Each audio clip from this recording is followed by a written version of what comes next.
In 2000, members of the U.S. Army Science and Technology Group had a thought. What if they could train recruits with video games? The idea had always been shown in movies and the like, but with the majority of new soldiers growing up with video games, there was a viable chance of this idea actually working. That May, work began on this project with a partnership between the Institute for Creative Technologies, Sony ImageWorks, and developer Pandemic, who had made a few games previously, such as Star Wars: The Clone Wars. The idea was to use consoles at the time, PlayStation 2 and Xbox, to create a game that would assist with training. However, it was decided that such a commercial release might not work too well, so two versions were developed, one for the military use, and one for commercial sale.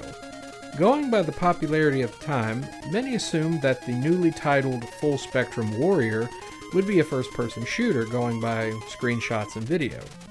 However, Pandemic took another approach and developed something unique, a real-time tactical strategy game.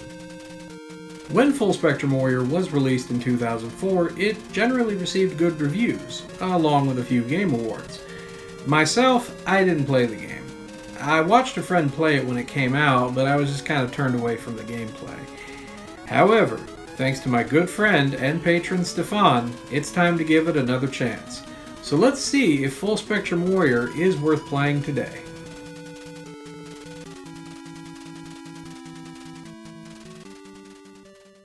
There isn't much to the story of Full Spectrum Warrior, but there is something there to follow.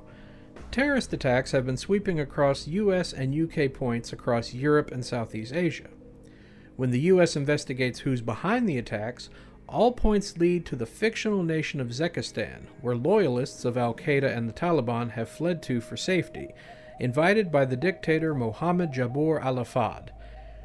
Due to his cruel methods and acts of terrorism, NATO votes to invade Zekistan and remove al-Assad after failed attempts by the UN to go for a more diplomatic situation. Like I said, the story isn't anything mind-blowing, but moves the game along rather well. At first glance, Full Spectrum Warrior appears to be another military-based shooter, but upon further inspection, you'll notice that, as stated earlier, this is a tactical affair.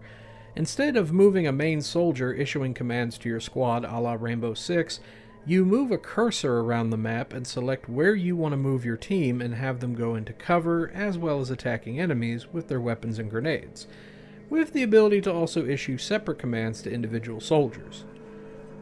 Speaking of teams, you'll command two squads, Alpha and Bravo, each consisting of 4 members. A team leader equipped with an M4 carbine and GPS that allows you to view the stage map, call in a chopper to see enemy locations, and radio command to update your objectives. The automatic rifleman, which takes over command of the squad if the team leader is down, is equipped with an M249 heavy machine gun. The grenadier, which uses an M4 with an M203 grenade launcher attachment, and a rifleman, which just has the M4. Occasionally, you'll take brief command of a third team or Charlie group for certain instances, like disarming a bomb or collecting provisions. One thing that you'll learn fast is that this game gets tough rather quickly if you don't control your squads properly, meaning that making sure your team is covered on all sides while moving through each area is key. Otherwise, you'll get wiped out in the blink of an eye. In the event that one of your squad mates is down, though, you can carry them back, at the cost of moving slower, to a medical vehicle to revive them, as well as refill your team's ammo. There are also sit-rep spots that will appear while progressing that will allow you to save your progress. There is also the ability to play the campaign co-op with a friend via Xbox Live, which made the combat a lot more fun as one person each had control of a squad. Of course, Xbox Live is dead, but with X-Link around, you could probably find someone to breeze through the campaign with.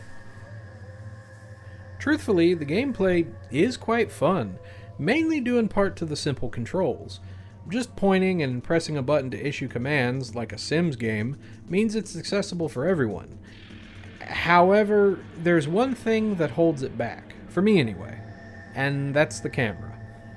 The game's camera stays behind the soldier you're currently controlling, meaning that there's no real option to zoom out and get a better view of your surroundings. Because of that, your cursor tends to get caught on things while trying to move or attack, which means a few cheap deaths can and probably will come your way.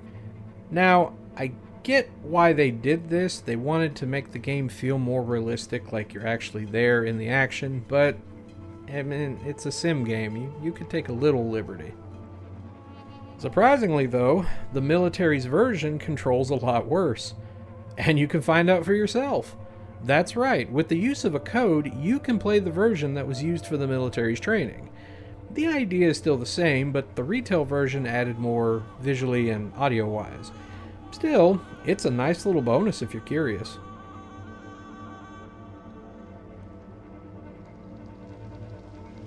Speaking of that, visually, Full Spectrum Warrior is pretty good for the time, with nice detail on the levels and set dressings like cars and crates and such.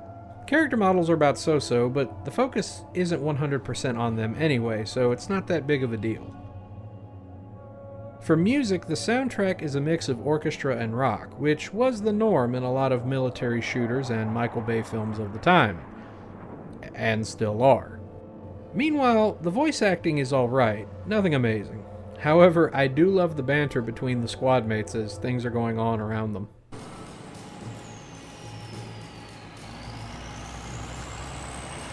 That's beautiful.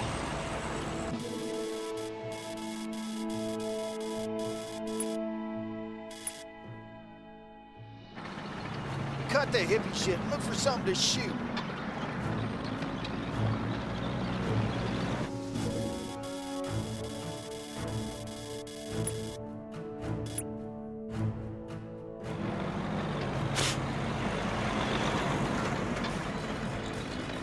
Hey, Odie, you smell that? I smell something. What is that? You think it's gas? Dude, I thought that was your aftershave.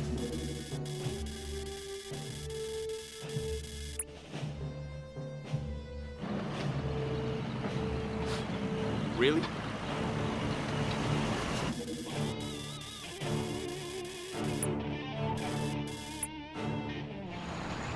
Yo, you think they know we're here to help them? Depends. Anyone shooting at you? Not yet.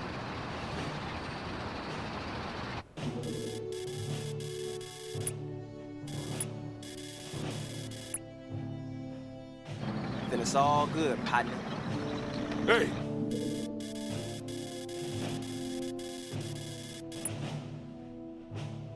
Quiet down back there. Bitch ass up in motherfucker. A Full Spectrum Warrior is an interesting take on the concept of a military-based game. By taking the gun out of your hands, you're forced to think your way out of situations as opposed to just spray and pray through a level, and for the most part, it does its job well. Me personally, this isn't really my kind of game, as I'm more about action. However, despite my opinions, this is a great game that's worth your time, especially if you're a fan of strategic-based games.